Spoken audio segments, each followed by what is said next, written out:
The Western Frontier. Bellowing herds of bison. Before the whites arrived on the continent, tens of millions of bison roamed. The natives relied heavily on them. The meat provided food, the dung provided fuel for the fires and was called buffalo chips, and the hides provided clothing and shelter. During the construction of the railroads, whites used them as food. William Cody, also known as Buffalo Bill, killed over 4,000 buffalo alone in 18 months, working for the Kansas Pacific. In contrast to the Native Americans, whites slayed the buffalo in masses, and many parts were wasted. They were also killed for sport. By 1885, the population was less than 1,000. The slaughter of the buffaloes demonstrate the whites' greed and waste as they continue to spread across the continent. Mining, from dishpan to ore breaker. The mining industry increased after the conquest over the Indians and the use of railroads. Panning for gold in California continued, and the discovery of gold in Colorado in 1858 caused 59ers or pike peakers to rush west. 59ers also rushed to Nevada after the discovery of silver, or the Comstock lode.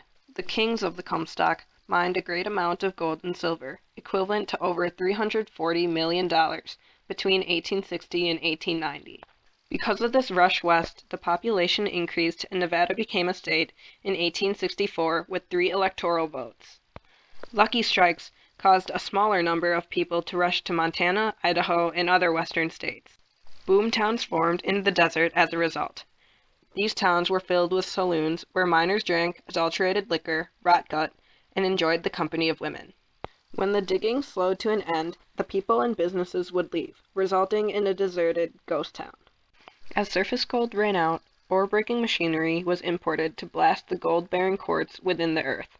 This process was expensive, so only corporations with the help of stockholders could mine using this machinery, leading to the mining industry. Mining became corporation-based.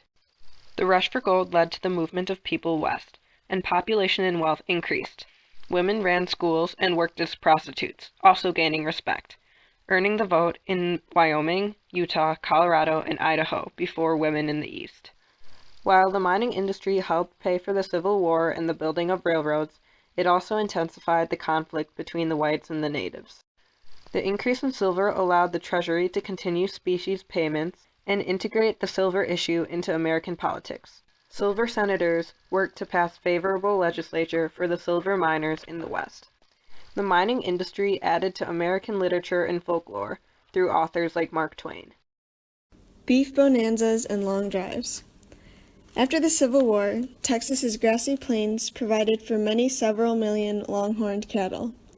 With help from the Transcontinental Railroad, live cattle could be transported to the east from Texas.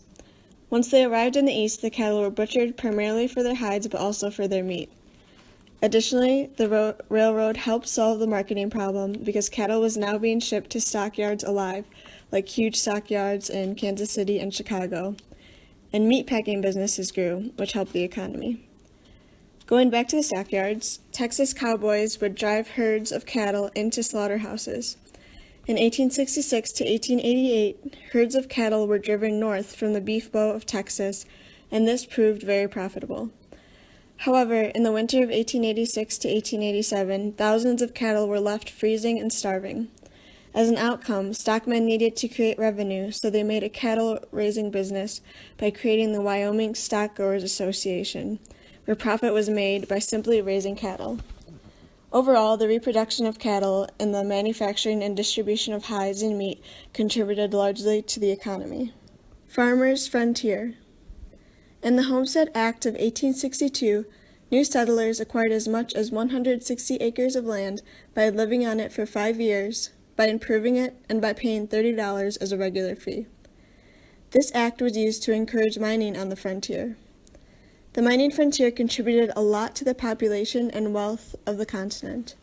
Women found opportunities working as prostitutes, and men found opportunities running boarding houses. Women eventually won equality on the frontier by earning the vote in Wyoming, Utah, Colorado, and Idaho over the span of 27 years from 1869 to 1896.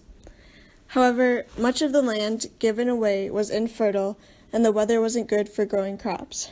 Eventually, many homesteaders were forced to give their land back to the government. The far west comes of age. The West experienced a surge in migration from the 1870s to the 1890s. Colorado started this surge by being admitted in 1876.